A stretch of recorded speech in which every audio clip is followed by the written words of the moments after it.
Olá, viajante! Eu sou Leonardo MacLeod, do clã dos MacLeod, mas há muito tempo atrás eu era conhecido como Ask, o primeiro homem criado pelos próprios deuses. E eu estou aqui para contar a vocês, quer dizer, para continuar a contar a vocês sobre os Vikings, quem realmente foram e não quem nós achamos ou acreditamos que eles eram. Por isso,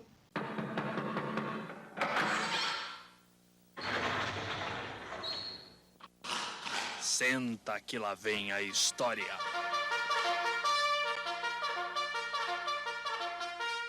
neste vídeo vamos conhecer um pouco mais sobre os Vikings. Caso não tenha visto, vou deixar no card e na descrição o link para o vídeo anterior, para que possam saber mais sobre os verdadeiros Vikings. Como diferentes partes do mundo nórdico ofereciam diferentes fontes de alimentos, a dieta dos Vikings variava de um lugar para o outro. Em uma visão geral ampla, era costume dos Vikings comerem 2 refeições por dia, uma pela manhã e outra à noite. Eles costumavam comer com as mãos em recipientes planos de madeira, mas alimentos como sopas, ensopados e mingaus eram servidos em tigelas de madeira com colheres esculpidas em madeira ou chifre. O grão mais cultivado era a cevada de 6 fileiras, ingrediente mais comum na fabricação do pão. Esses pães eram bastante finos, normalmente com menos de 1 centímetro de espessura, já que sua produção não incluía fermento, devendo assim ser consumido imediatamente após serem retirados do forno, pois uma vez frios, endureciam como uma rocha. Às vezes, outros grãos e plantas eram misturados com a cevada no pão, como centeio, aveia, ervilha ou casca de pinheiro moída, que é uma ótima fonte de vitamina C. Às vezes, sangue era adicionado ao pão para fazer pudim preto. Já imaginou? O trigo também era cultivado em certa medida na Escandinávia, mas os pães de trigo não eram algo comum e somente os mais ricos tinham as condições de consumi-los. Outros elementos básicos da dieta dos Vikings eram os produtos lácteos feitos a partir de leite de vacas, ovelhas e cabras. Peixe e bacalhau e arengue também eram muito consumidos. O arengue era geralmente preservado por salga e o bacalhau era preservado por secagem. Outras espécies aquáticas consumidas pelos Vikings incluíam peixes de água doce, como o salmão, e mariscos como camarão, mexilhões e ostras. A maioria das carnes era proveniente de animais domésticos, nada de produção em massa. Vacas, porcos, ovelhas, cabras, cavalos, galinhas e gansos, mas também consumiam carne de caça.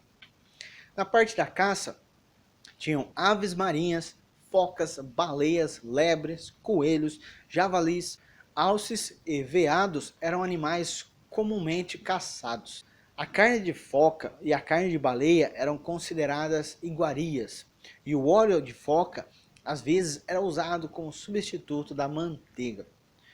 Os caldeirões em que a carne era cozida eram suspensos por uma corrente amarrada à viga do telhado acima do fogo. Mas a carne também era assada no espeto ou em uma cova cheia de pedras quentes no chão. A carne era preservada sendo salgada, defumada ou seca. Frutas e legumes eram obviamente importantes para a nutrição dos Vikings. Por isso, se você é alguém como eu, por exemplo, que não consome muitas verduras e muito pouco de frutas, não fique com essa frescura, né, de que para ser forte, bombadão, tem que comer carne para poder conseguir ter proteína. Porque até os Vikings, que eram guerreiros quando estavam fazendo suas explorações, cultivavam vegetais, frutas e legumes. Eram cultivados vegetais, sendo os mais comuns repolho, cebola, ervilha endívias e beterraba.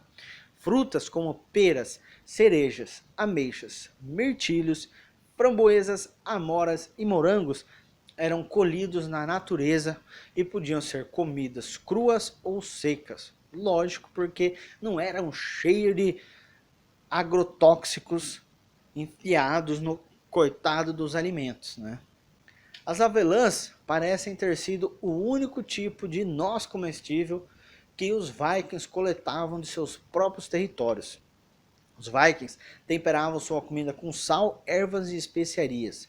As especiarias que podiam ser plantadas localmente incluíam cominho, mostarda, rábano, salsa, endro, agrião, hortelã, manjerona, tomilho, que eu nem sei o que é, angélica, e não é a apresentadora Angélica, e alho selvagem.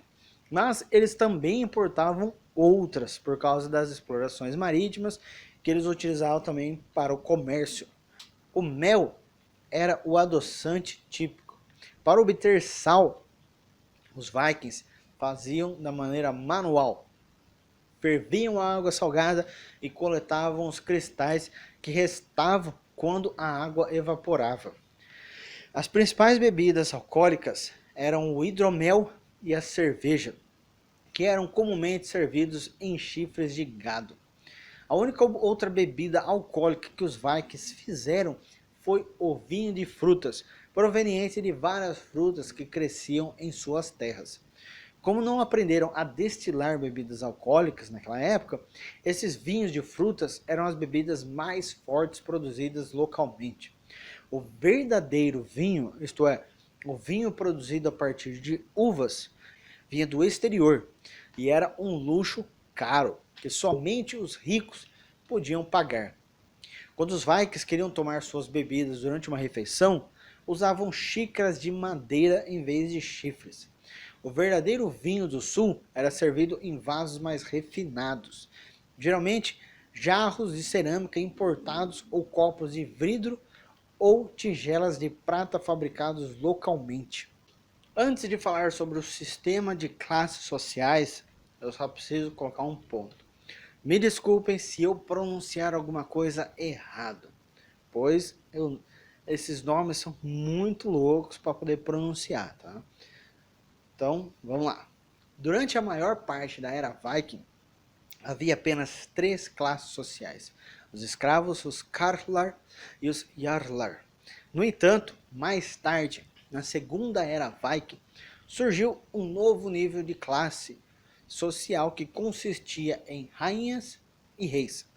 Embora essas classes fossem bastante concretas, com uma clara divisão em toda a sociedade, era possível que os indivíduos subissem ou descessem das classes definidas. Isso geralmente era resultado direto das ações da pessoa e se elas eram vistas como honrosas ou não. Thrailar, singular, Thraich.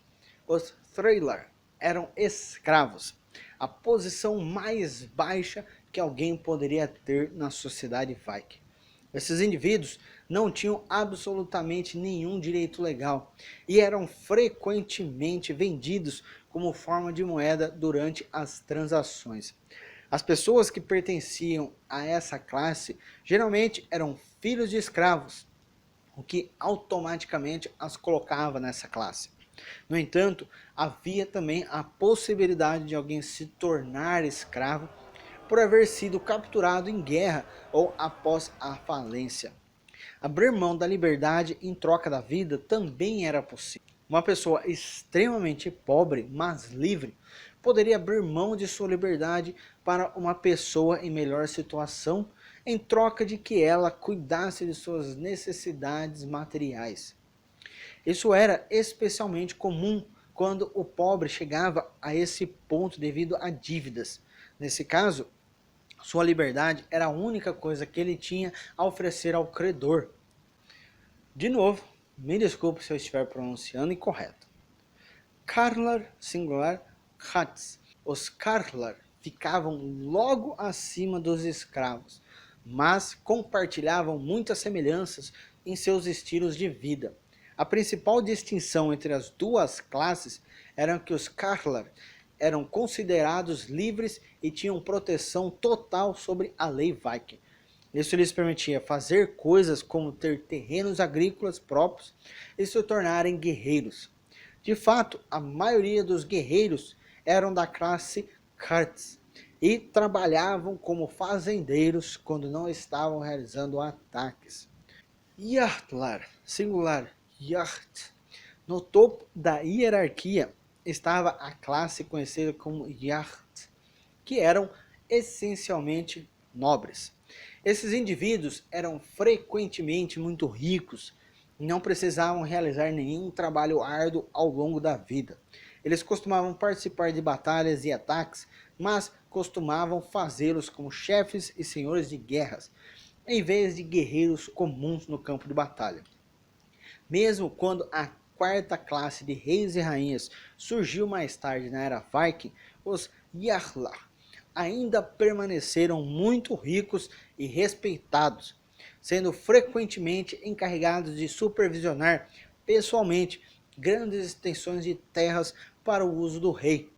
Percebe-se, portanto, que as divisões mais amplas da sociedade eram entre livres e não livres, ricos e pobres, bem como homens e mulheres.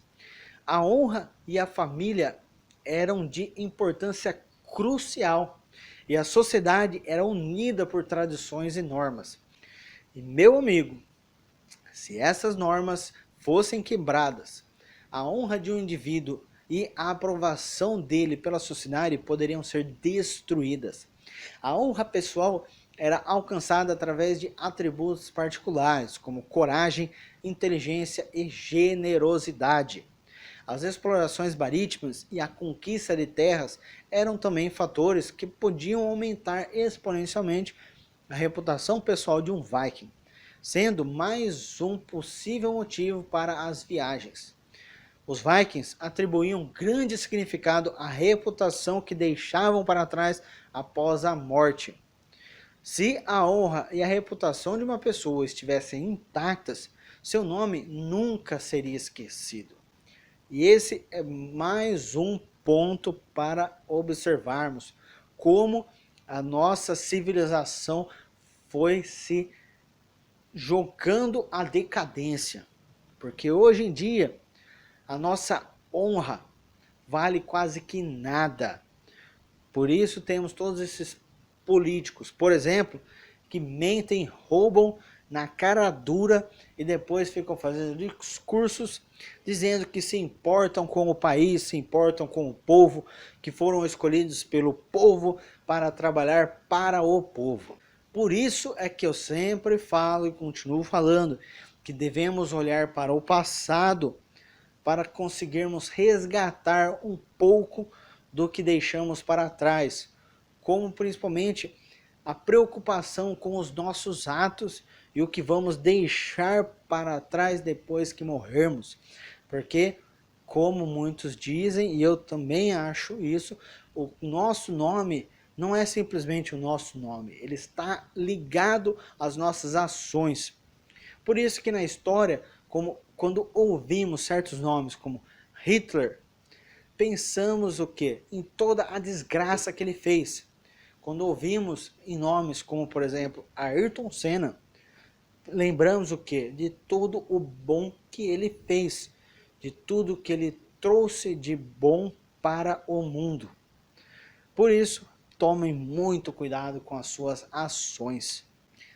Pois, se tirarmos tudo o que temos, como por exemplo, bens materiais, dinheiro, o que sobra é o nosso nome, aquilo que não podem tirar de nós. Continuando, os vikings gostavam de esportes, especialmente esportes de inverno, e além desses havia natação, luta livre e falcoaria. Quando as condições climáticas os impediam de sair de casa, eles passavam a jogar dados, xadrez, jogos e tabuleiros da época. E é isso mesmo, viu?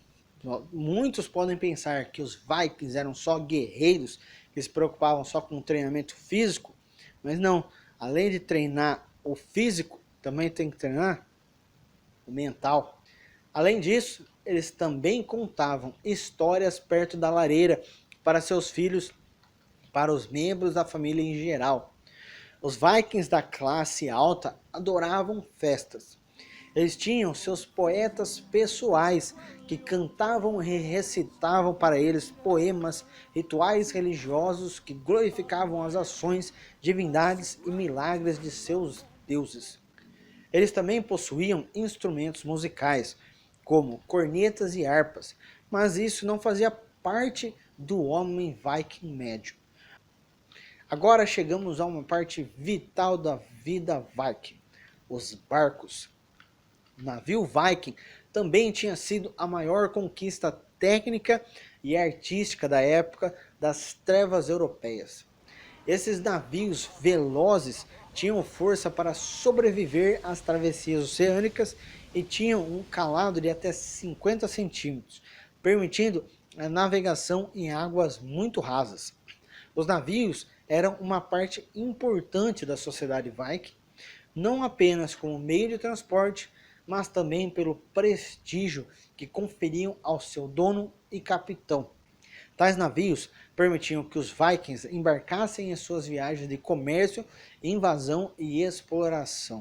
Imagens de embarcações aparecem frequentemente em artesanatos e moedas da era viking, como este daqui, ó. Caso vocês não tenham visto muito nos filmes, algumas das embarcações era algo como esse cara aqui, que eu uso para queimar incenso, tá? Que é por isso que eles conseguiam navegar em águas rasas por causa do tipo da embarcação. Algumas pessoas mais ricas eram inclusive veladas em tais navios como forma de prestígio. Caso você nunca tenha visto, em filmes como, por exemplo, o 13º Guerreiro do Antônio Bandeiras, eles mostram como era feita essa parte do velório de uma pessoa importante em seu navio, que na maioria das vezes nem só aqueles de muito prestígio que conseguiam ser velados em um navio de verdade mesmo. Sabe-se de duas classes diferentes de navios da era Viking: navios de guerra, chamados Longskip, e navios mercantes, chamados Knorr. Normalmente, um navio de guerra era mais estreito, mais longo e mais raso que um Knorr, e movido por remos suplementados pelas velas. O navio de guerra era completamente aberto e construído para oferecer velocidade e facilidade nos momentos de manobra. Já os Knorr era praticamente fechado, conduzido principalmente por velas. Aqui, a capacidade de carga era a principal preocupação. Um longskip típico poderia ter 16 remadores de cada lado. É possível acreditar que os velejadores da era Viking pudessem remar por 2 horas ininterruptas usando remadas mais lentas e longas. Um dos jogos que os Vikings desfrutavam era o cabo de guerra.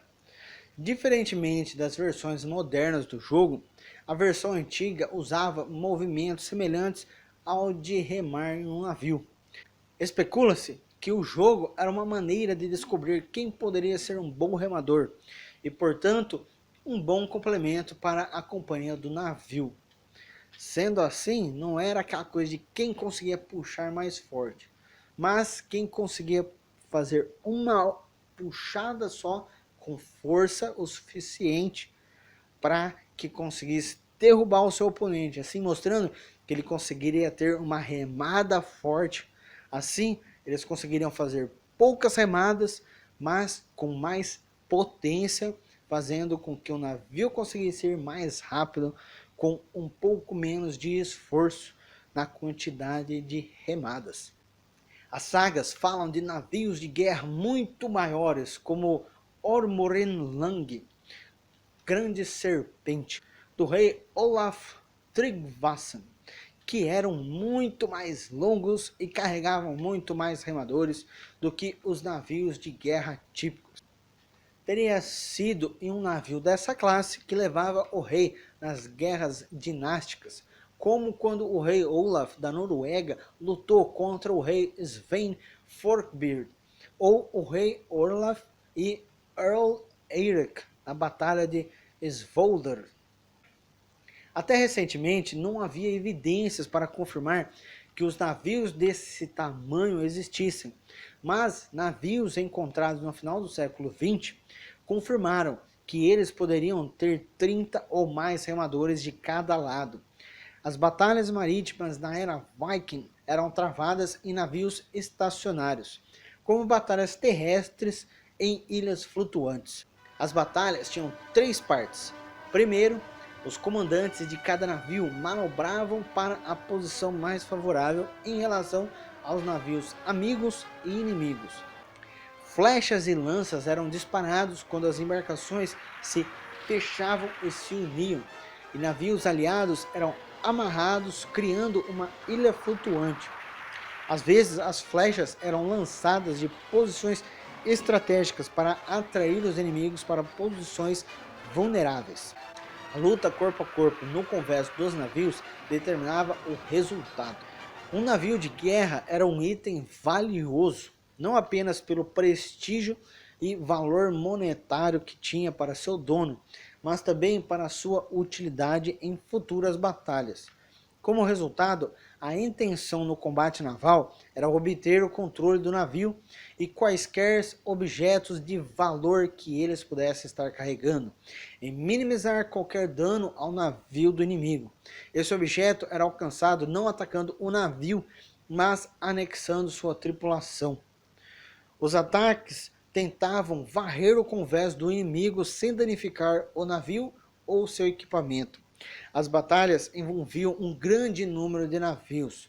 Sobre essas condições, alguns navios ficariam amarrados juntos, enquanto outros ficariam livres para ir para onde fossem mais necessários durante o curso da batalha. Algumas fontes sugerem que grandes navios de guerra vikings eram equipados com catapultas e outros motores para lançar mísseis como pedras durante uma batalha ou contra um alvo em terra. Em geral, os nórdicos invadiram apenas os locais para os quais podiam navegar. As marchas terrestres eram evitadas. Além disso, o raso de seus navios permitia aos vikings estabelecer bases inexpugnáveis nas profundezas do território inimigo. Os navios vikings podiam desembarcar em qualquer lugar onde houvesse uma praia de estantes. Nenhum porto era necessário. O calado raso também possibilitava o desembarque rápido e fácil durante um ataque. Quando o navio estava encalhado, um viking podia ter certeza que, se ele pulasse perto da haste, a água mal estaria sobre seus joelhos. A tripulação poderia deixar o navio e participar do ataque com rapidez e confiança. As viagens eram provavelmente muito difíceis para passageiros e tripulantes. Os navios eram completamente abertos e todos eram expostos ao tempo, tendo que dormir onde podiam. Os viajantes usavam hudfat, sacos de dormir de couro, para dormir à noite e guardar seus pertences durante o dia. Provavelmente os alimentos eram secos, salgados ou defumados, carne e peixe. As bebidas provavelmente consistiam em água guardadas em bolsas de pele e cerveja ou leite azedo em tigelas. Os navios eram construídos usando ferramentas simples. A vela de um navio era um item muito precioso e é bem possível que a vela tenha custado tanto quanto o casco do navio.